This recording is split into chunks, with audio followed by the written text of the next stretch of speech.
Sickle cell anemia is a genetic disease that affects hemoglobin, the oxygen transport molecule in the blood. The disease gets its name from the shape of the red blood cells under certain conditions. Some red blood cells become sickle-shaped, and these elongated cells get stuck in small blood vessels so that parts of the body don't get the oxygen they need.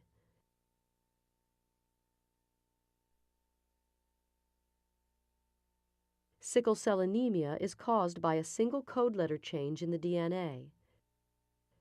This in turn alters one of the amino acids in the hemoglobin protein. Valine sits in the position where glutamic acid should be. The valine makes the hemoglobin molecules stick together, forming long fibers that distort the shape of the red blood cells, and this brings on an attack. What up, YouTube family, Sickle Cell Warriors family. Welcome to another episode of Our Sickle Life. My name is Ulyss, and today I have a very special guest, my good friend, Alex. Hi! Hey YouTube fam! Yeah, so for you guys that don't know, Alex is a friend of mine that we know each other since we were like maybe 12 years old. And I have sickle cell as beta thalassemia. She also has sickle cell, and we're gonna be chop it up and talk about a little bit, our story briefly.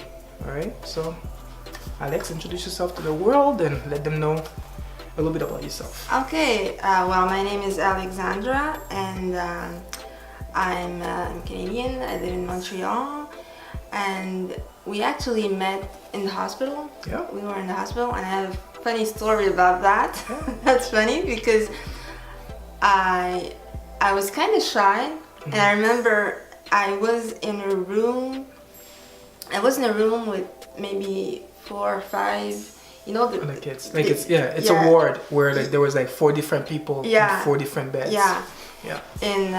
In the children's unit, and I remember being sick, and I kind of saw you, and I think a nurse told me there's a guy in the other room. He keeps asking about you, and I was like, okay, like being 12, I didn't care about boys, and then. Well, they kept saying that we have the same thing. Yeah, we have the same disease. Yeah, he's very sick. He has the same thing as you. You should go talk to him. And I was like, heck no, I'm not going to talk to anyone. I don't want to. First of all, I don't want to talk. Second, leave me alone. And then I kind of saw you walking, and I was like, how is he able to walk with that much pain? Yeah. And you were just careless, nonchalant. And once you came like in my room, and you were kind of staring, and I went to the door and I pulled the drip, the drip, and I just went like that, like really mean. But you were so good though, because you were so. The thing is, I was shy, so being shy. I was sort of standoffish, a little bit snobbish, but it was just my way of not like shielding yourself in a sense. Exactly. You're sick, so but still you kept coming in, and once you just like came in and you said, I'm Ulyss, and we have the same disease, and I was like, okay, do you want a medal? And and then we started talking, but it's like you didn't care about my poor manners. You just like, you saw me like he's the best friend ever. And one other thing too, we had the same doctor. Yeah. And, Dr. Yvette Bunny. She kind of retired now. Yeah. Sort of. Yeah, right? but she's also the. She's still active, right? Yeah, she's also like the trailblazer for our illness in Montreal. I think in Canada, actually. In Canada, because she's the first went to have performed a surgery. The bone marrow transplant. Yeah, the bone marrow transplant on sickle cell patient. Yeah. Even on patient that have leukemia. Yeah. She's the first doctor that actually performed bone marrow transplant in Canada. Yeah. So that was good. And she's also the doctor that diagnosed me when I was 2 years old in Haiti, and she moved to Canada, and then we met back here, and she was like a second mom to me. Really? I didn't know that. Yeah. Well, she was like a second mom to us, to most of us, all of us. Like she's like a legend. Yeah, and she is. Yeah, Google her if you can. Yvette Bunny. Yvette Bunny. Yep. Bonny. I'll put the description down below so you guys could look it up and see, that trailblazer that kind of give us the. For me, at least, it was. The person that kind of gave me the drive to wanted to do something on the sickle cell field, like to this level that I'm still continuing doing it, and I still view it as it's my purpose in life. It's to bring sickle cell to the next level, bring sickle cell to the mainstream, so that we could be recognized as much as other illnesses out there. Mm-hmm. So also, like, I wanted to congratulate you as well. You did an ad, like, to encourage people to donate blood, in the part of Canada where you live, which is very good. And one other thing about sickle cell, like a lot of people don't want to talk about it. They people are kind of shy, or they isolated. I don't know, for whatever reason. I always grew up with knowing that not too many people had sickle cell. Like, I thought I was the only one. She thought she was the only one, until we met one another. And afterwards we realized that we're not alone. There was more people than just the two of us that had sickle cell. And now, like, now that I'm older, like 41 now, like, looking at the world and seeing, like, there's way more people that have sickle cell than we ever imagined. So, but it's weird that it's so rare, yet so many of us had it. Mm-hmm. And I don't know if I just want to mention that Dr. Bunny is a black woman, and so but because when you're a child, well, for me, when you're a child and you're sick, the burden is more on your parents' back. But as you grow old and you become an adult, and you have to deal with first of all, when we were children, there wasn't a lot of hope for us. My parents were told many times that we're going to die young. We're going to die, and I wouldn't live past 16, and here I am today, many years beyond that. And you're about the same age. Can you imagine that? Yeah, but I just look younger than you. I'm just kidding. But you do. No, but you do too, so don't worry. But it's just, and thank God that we had great parents and great doctors. But having this disease, there's a lot of frustrations, a lot of a lack of education. Yes.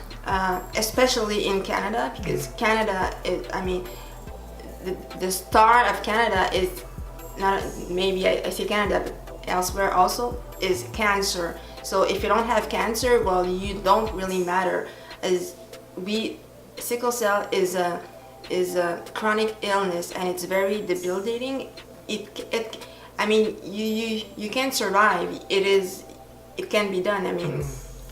Yeah, you can manage, having like a fairly normal life with sickle cell. Especially now with the treatments we have every month. Yeah. It's just that you have to. It's a constant battle. Sometimes just to be recognized as legitimate, especially the pain, because we have to take a lot of narcotics to manage the pain. And sometimes when you get in the hospital, in the ERs, you are, I'm sure you've seen on his channel, I'm sure you talked about narcotics and being taken for a drug addict and things like that. The stigmatization in sickle Exactly. cell is very bad, and Yeah. that's something that through watching this channel and a lot of education awareness, we will eventually change that. But those are the type of things that keep us kind of down in a sense. It's too Yeah. much stigmatization about us being labeled as drug seekers. So, Yeah. and that's something that I think we need to address on a global scale. Yeah, and also being that it's a chronic illness, at a certain point you get accustomed to the pain, so you don't act like you're in pain, you know. So you get you don't look like you're in pain. Well, duh, I'm used to it, you know. I'm not gonna complain about it every 5 seconds because no one wants to hear that, first of all.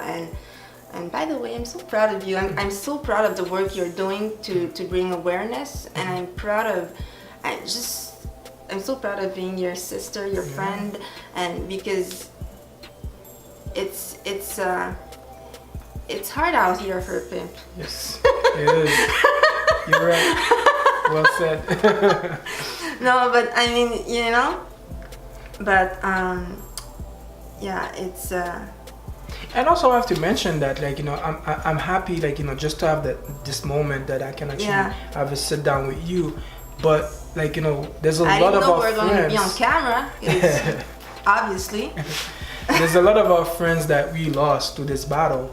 And, shout out to, my brother, we have a lot of friends that passed away before they reached 30. So it's for us to reach 40, it's a milestone that we really want to celebrate, when we really want to let people know that it can be done. And there's people that lives up to 70 years old with sickle cell, so it's not impossible. But there's also there's two sides of the coin. It's there's a side, there's people that suffers tremendously from it, and that also have so much complication that they live almost all their lives in hospital, and they die young. And there's also the side where people are able to manage their their illness and live a fairly healthy lifestyle, and where they can work and they can do so many things. So it's there's a balance between the two. There's people that suffer tremendously, and there's people that is fairly okay with it. So we need to be able to look at people individually instead of looking at all of us in a box. Everybody that has sickle cell should be or look a specific way, etc., etc. And it doesn't. When you look at all the people that I interviewed in the channel over this year, you could see that we don't look the same, and we don't the manifestation and how we deal with pain and etc. It's always different. So. And that's something that also people need to be able to understand, and we need to address that pain is subjective, and very subjective. And sometimes my friends, who have a headache or something, they go oh, I shouldn't complain in front of you because you deal with so much. And I go, no, if your headache is the worst you've ever had, then it's fine. I respect that, because I know what it's like to be told, look, listen, I'm not giving you your pain medication because you don't look like you're in pain. So I do have a certain understanding for other people's pain, and it's different for everyone. Because with the doctor we had after Dr. Bunny, we had another specialist who's an amazing doctor. Yeah. And we had a few good ones. Yeah. We had a lot of bad ones, but we had a few good ones. Oh my God, the we bad have to ones. Celebrate the oh good my ones. God. I mean, the bad ones are I think you mean the ignorant ones, Yeah. and you mean the incompetent ones. Yeah. I'm sorry, I shouldn't say that, but it is what it is. yeah, it's just that when you get to the ER and you're in pain and you just want to die, and you need, because let's be honest, when I am sick and I get to the ER and I'm in pain, I may look like a drug addict because I want my pain medication like yesterday, because I don't want to. I just don't want to be alive, because it is so, the pain is excruciating. It's people sometimes ask me to describe it, and it's Can you describe it? I never find words to Me describe it. neither. Me neither. You can't. It's like what? It's like someone. I mean, hammering nails in your bones. It's like picturing. I don't know. It's someone trying to just wring your. It's, Well, the best, I guess, example that I can come up with so far is because I broke a couple of bones, and the pain of a broken bone was nothing compared to my sickle cell crisis. So, Yeah. if that can be a visual for you guys, I think that's the best way I can explain it. And also, like, you know, people that live with cancer are in terminal phase. They suffer tremendously, like a lot of pain, but apparently our pain is 10 times worse. Yeah. So if you guys can envision that, that's the best description I can give. I cannot say how it feels because to me, like, I broke my wrist and I was able to do this back Yeah. to it, like thinking like, you know, I just, you know, it was a sprain and I just flip it back and I went drive and did what I had to do. And the next day I saw my hand like swollen so big that I know something was wrong, and I went to the hospital, and that's when I realized it was broken. But can you imagine, I lived the entire 24 hours in pain and thought that it wasn't nothing, but my wrist was broken, and I was in a cast for like over 6 months.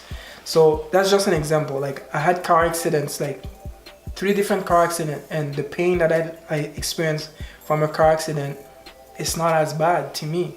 So it's just to show you, like, you know, how intense it could be. Yeah, you become very tolerant of minor pains. Like I don't, except for my sickle cell pain, I don't. If I have any other pain, cramps, headaches, I don't need anything, because to me it feels like, oh, okay.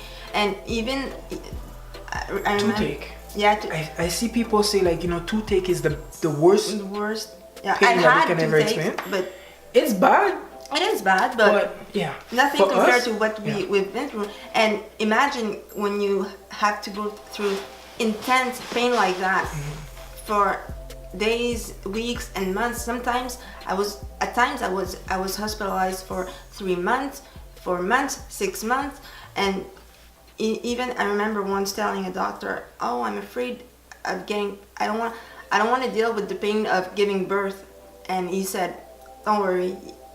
Giving birth is nothing compared to what you're enduring right now." So it's a very you just have to go through it to know what it's like. It's unbearable. Yeah. And But I think we just want people to empathize. Yeah, like, you know, exactly. It's like you have pain, like, you know, somebody is suffering with pain. Don't debate it. It's like it's not the time to try to provide treatment for addiction, drug exactly. addiction, or anything like Exactly. that. It's not the time. Well it's said. like you have to do that when the person is stable and outside of hospital. Then you can try to see how you can help the person come off of, like, you know, the amount of narcotics that they are in, etc. But it's not, as a image doctor, that's not your role. yeah. And that's one of the issues. Like, people think that their role oversee things that they should not be worrying about. So it's like, you hear, like, you know, the person is in pain, whatever the person says their pain is, that's what it is. You give it what needs to be done to take care of it, and when the person is stable, then you guys can talk about, like, you know, your concern about you know, pain management, narcotics management, etc. So that's what I'd like to. Is there anything else you'd like to add on this? Yeah, well, no, I just want to echo what you said. I mean, especially when you're in the hospital dealing with doctors and nurses. When someone comes into the ER, and that's my advice to you, if you encounter someone who has sickle cell, or just someone in pain, period. I mean, and especially with us. Me, I always go to the same hospital, so you just have to look into my file to know that I'm not faking. Or I've had many nurses debating or just trying to not give me my real dosage. Once I had, like, let's say They try to trick you on the amount. Exactly. Which is illegal. They shouldn't. Exactly. They could Like, be doing she like was that. supposed to give me a certain X amount, and she gave me less. And then I was still in pain, but I was like, what's wrong with me? Is the pain coming back stronger? And then she said, how are you feeling? Because I gave you less. And I said, you know what? Go back and get me the difference. And then I told my doctor, and I told him, can you tell her to give me the full amount when I ask, especially if it's prescribed from the doctor. Who are you to just, oh, okay, well, she looks like she needs that, well, I'm gonna give her that. No. And I've been lucky enough to have a doctor, and for us, it's so important to find a doctor that you have a good relationship with, who trusts you, and that you have that trust exactly that you can build on, you know what I mean? Yeah. Because it's so difficult to find a good doctor that you can trust. Like, you know, nowadays it's even more difficult. Like, you know, that trust, like, you know, it's the essence of the relationship. Because if you cannot trust your doctor that when you say something that he believes you, well, find another doctor, because that's a huge problem. Yeah. I would say that too. Finding a good doctor, one you can talk to, one you can confide in, one you can be completely honest with, is key. And it does happen that it never happened to me, but I was always afraid of it, because I would hear stories about patients becoming addicted to narcotics. If you find a good doctor who backs you up, who has your back, who believes you, then if you have that problem, that if you get somehow addicted to, first of all, don't feel guilty. Second, don't try to hide it, because you're only going to make it worse. And then just confide it in your doctor and get help. Because look at a way to work at it together. Yeah. So I'm gonna close on this. Yeah. So what already? That was so fun. I want to close on this. Like, I didn't want to do it before, and now I'm like, okay, sorry. So thank you guys for tuning in. Really appreciate you guys. If you like this episode, give us a like. Yes, subscribe. Thank you. I'm always remember saying that. All right. Okay. And see you guys in the next episode. Peace. A few good ones. Yeah. We had a lot of bad ones, but we had a few good ones. Oh my God.